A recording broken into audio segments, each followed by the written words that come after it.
Thank you for coming out. I know on a Thursday about a random race, and you're like, what is this all about? Let me start with this. We haven't had a contested district attorney's race in 20 years in New Hanover and Pender County. 20 years. And I do this a lot. Last night, a couple of nights ago, I go out and I go to different areas of our counties. And when I say we haven't had a contested race in 20 years, they're like, you're lying. And I'm like, we have not. And they're like, oh my goodness, we don't pay attention. This election, you have to pay attention. You have to pay attention. So before I get into why you have to pay attention, let me give you a little bit of information about myself. I'm Jason Smith. I'm a husband to my wife for the last 25 years. I'm a father of 4. I'm a graduate of the Virginia Military Institute.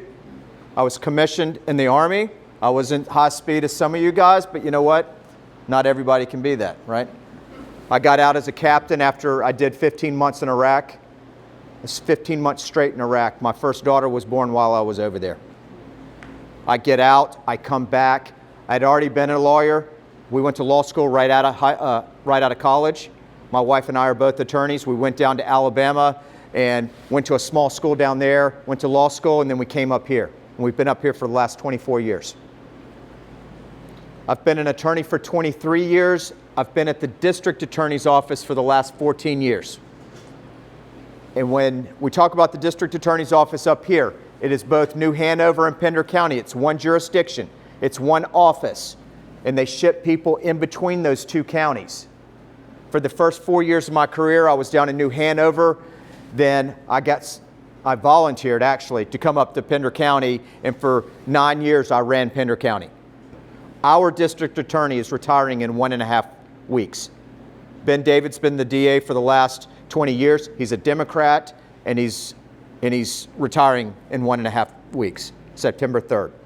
There'll be some flux of who the DA is in between September 4th and January after the election, and it will likely be my opponent just because they have family connects, and she's a Democrat, and so is our governor, and the governor appoints. We're not worried about that. Who's in the interim doesn't make who's elected on November 5th. When I started at the DA's office, I was 8.5 years in practice. I did civil stuff, all right? I got bored of that. I didn't like doing it. I joined the DA's office, and when I did, I started at the bottom. And this is important because you need to understand sort of my journey through it so you understand what it takes to be the DA. I started at the bottom, handling misdemeanor cases, handling stupid traffic tickets. Coop. All those traffic tickets. That's what I handled, the stupid stuff. You know what? Because that's where you learn to cut your teeth. Just like you are in the military, you got to start at the bottom. Not everybody can become a battalion commander or a team leader right off the bat. You got to start somewhere, and you start in the trenches, and that's where I started. And I worked my way up. And then I worked my way up to doing felony work and low-level felonies. And then suddenly in about 2012-13, I started working bigger cases. And in Wilmington, I started doing homicides and gang violence. And then that's when the position opened in 2014 to go to Pender. And I go to Pender, and at the time there was only 2 district or assistant DAs up there at the time. And Ben David, he said, I need you to go up there and I need you to take care of this office and run this office. And Kim, you remember when I went up there, it was in shambles. And he said, you know what, put it back together for me. Keep us out of the news. Don't do anything you can't explain on the front page of the paper, and you can stay up there as long as you want. And I stayed up there for 9 years because I got it done. And up there, when you're in Pender County and you're the sort of the senior person there, you take care of everything. Every homicide call, every crimes against children call, every child exploitation call, every human trafficking call, every call. Calls from Kim, calls from everybody. Calls from the sheriff, calls from chiefs of police, calls from the public. You're filled in it all because Ben didn't want to deal with that. He's down in Wilmington and he says, you know what? I've got somebody up there to run it for me. For 9 years, he trusted me to do that. So I was kind of the mini DA up in Pender County. So what does the DA do? Who does the DA answer to? The DA answers to only one group, and that group is the voters, or are the voters. The DA only answers to the voters. He doesn't answer to the governor, the attorney general, the county commissioners, city councilmen. He doesn't answer to the president of the United States, any federal U.S. attorney. He doesn't answer to anybody. The decisions he makes, he only answers to the voting public. That's big. There's no checks and balance against a DA. None. Except for every 4 years at the ballot box. So now let's talk about, what does the DA do? The DA is the spearhead of all criminal cases. Basically, he spearheads the fight against crime. Law enforcement, Sean, there you go. Law enforcement, they arrest, they bring a case, and who takes the case? The DA's office. And the DA's office decides, do I want to prosecute or do I not? Do I want to send somebody to driving school or do I not want to send somebody to driving school? Right? Do I want to dismiss a registration ticket or a speeding ticket? Do I want to dismiss a murder case or not prosecute a murder case? Let me give you examples of what happens when you don't enforce the laws. Let's start extreme. Los Angeles, San Francisco, Austin, Texas, Asheville, North Carolina, Durham, North Carolina. Those are hotbeds of where your DAs and your county governments refuse to enforce laws. Go to Asheville. Who's been to Asheville lately? How did you like it? I grew up there. But you've seen it change? Have you seen it change? It's not the same. It's not the same. It changes. They were one of the first during the BLM movement to say, let's defund police. So now you have a police force that doesn't want to work. You got a DA at times that goes, I'm really going to bend to the will of the people about what I enforce, and then we've got a mess at times. Same with Durham. We're at a pivotal point in New Hanover and Pender counties that you have the chance to elect a DA, and it's been good for 20 years. The question is, what do you want it to look like for the next 20 years? Because we've only had 4 DAs in New Hanover and Pender County since 1967. 4. But you know what? Change comes slowly at times. And you don't want to get into year 8 with a DA that says, you know what, now we're not going to enforce marijuana cases. And you're like, well, that's just marijuana. I'm talking all marijuana cases. You want your kids smoking weed? No. I mean, we don't care maybe about the 78-year-old who smokes weed, but do you want your high school kids smoking weed? Because when you say you're not going to enforce something like that, it's for everybody. You need a DA that has leadership and experience.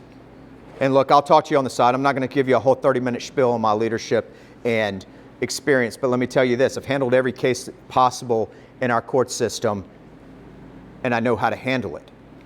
And when I say handle it from investigative phase, I get the calls when there's a murder in Hampstead 2 weeks ago.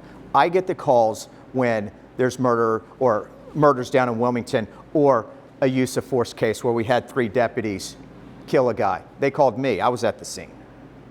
They call you for a reason because you know what you're doing. You need that experience in leadership when you're making those important decisions about where's our criminal justice system heading or our fight against crime heading in our counties. Think about that when you're at the voting box. Think about that when your friends call you up and say, hey, what's this DA about? That's the person that's going to make the decision. Yes, sheriffs are important because they enforce our laws. But how those laws are implemented and how those laws are executed, that's the DA. And I'm telling you, from my experience, we're going to be tough on crime. We're going to be tough on the career criminals, the ones that continue to decimate our communities. Now, look, we don't have a lot of gang violence in Pender County, thank goodness. But you got it in New Hanover, and it's not just contained to downtown. We've had shootings outside of Jungle Rapids. We've had shootings outside of Wrightsville Beach. We have them now going down 17th Street Extension. Crime expands. What do we have in Pender County? I can tell you what, we have crimes against children in Pender County. Kim will tell you, we have a lot of child predators in Pender County, and I have a passion for putting those guys away. But I also have a passion to protect people's property when we have the same people breaking in to places. And we got a few of those examples, right, that we're continuing to try to put away. Those are those career criminals. Look, you may not go to prison if you break into a guy's house and live through that. You may not go to prison the first time, right? But if you continue to do it, you're going to go to prison. We're building that history with that person. We're building his criminal record up so eventually we can just send him a long way for a long time.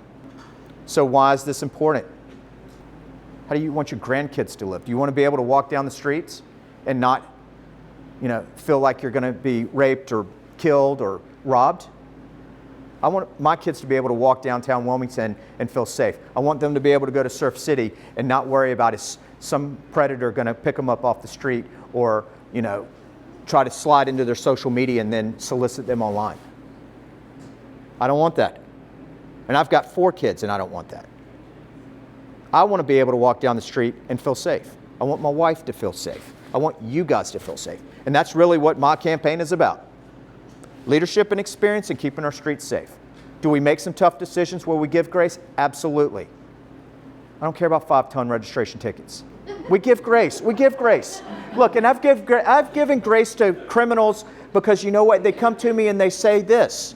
They say, you know what? I had an addiction and I'm working through it. I just need a little bit of grace. We'll give you grace.